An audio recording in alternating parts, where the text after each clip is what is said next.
Sir ಇಲ್ಲ 2012ರಿಂದ ಇದು ಕೋರ್ಟಲ್ಲಿ ನಡೀತಾ ಇತ್ತು. ನಿನ್ನೆ 12ನೇ ತಾರೀಕು 13 ತಾರೀಕು ಕೋರ್ಟ್ ಆಗಿದೆ ಸರ್. ಅಲ್ಲಿ ಏನು ಆದೇಶ ಆಗಿದೆ ಅಂದರೆ ಎಲ್ಲ ವೆಕೇಟ್ ಮಾಡಿ, ದೂರದಾರ ಏನಿದ್ದಾರೆ ಅವ್ರು ವೆಕೇಟ್ ಮಾಡಿ ಮತ್ತೆ ನೀವು ಶಾಲಾ ಆಸ್ತಿನ ನೀವು ಉಳಿಸ್ಕೊಳ್ಳಿ ಅನ್ನೋ ರೀತಿಯಲ್ಲಿ ಆದೇಶ ಆಗಿದೆ. ಅವ್ರು ವೆಕೇಟ್ ಮಾಡಬೇಕಾಗಿದೆ. ಕಡಿಮೆ ನಾವು ತೊಗೊಂಡಿದ್ದು ಅದಕ್ಕೆ ಇವತ್ತು ನಮ್ಮ ಏನು ಶಾಲಾ ಆಸ್ತಿ ಏನಿತ್ತು ಅದಕ್ಕೆ ಕಾಂಪೌಂಡ್ ವ್ಯವಸ್ಥೆ ನಾವು ಬಂದೋಬಸ್ತ್ ಮಾಡ್ಕೊತಾ ಇದ್ದೀವಿ. ಅದಕ್ಕೆಲ್ಲ ನಮ್ಮ ಶಿಕ್ಷಕರ ಸಂಘಟನೆ ಇರ್ಬೋದು, ನಮ್ಮ STMC ಸ್ಕೂಲ್ ಅವರು ಮುಖ್ಯ ಶಿಕ್ಷಕರೆಲ್ಲ ಸೇರಿ ಇವತ್ತು ಅದನ್ನ ಶಾಲಾ ಆಸ್ತಿನ ಅವ್ರ ವಶಕ್ಕೆ ಪಡ್ಕೊಂಡಿದ್ದಾರೆ. 15 ಗುಂಟೆ 2 ನಂಬರ್ 2ಕ್ಕೆ 15 ಗುಂಟೆ ಎರಡೂ ಕೂಡ ಕೇಸಲ್ಲಿತ್ತು.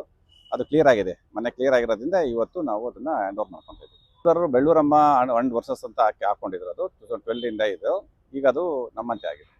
ಬುಲೆಟಾನ್ ನಲ್ಲಿ ಆಲ್ಮೋಸ್ಟ್ 13 ವರ್ಷ ಆಯಿತು. 14ನೇ ವರ್ಷ ನಡೀತಾ ಇದೆ. ಅದು ಶಾಲಾ ಆಸ್ತಿನ ಅವಲಿಂದ ಮುಂಚೆಯಿಂದ ಶಾಲಾ ಆಸ್ತಿನ ಆಗಿತ್ತು.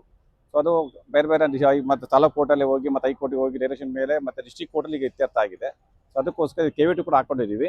ಅದಕ್ಕೋಸ್ಕರ ಇವತ್ತು ನಮ್ಮ ತಾಲೂಕು ಆಡಳಿತ ವತಿ ಸಹಕಾರ ಪಡ್ಕೊಂಡು, ಪೊಲೀಸ್ ಇಲಾಖೆ ಎಲ್ಲರ ಸಹಕಾರ ಪಡ್ಕೊಂಡು ನಾವು ಇವತ್ತು ನಮ್ಮ ಬಂದೋಬಸ್ತ್ ತಗೊತಿದ್ದೀವಿ.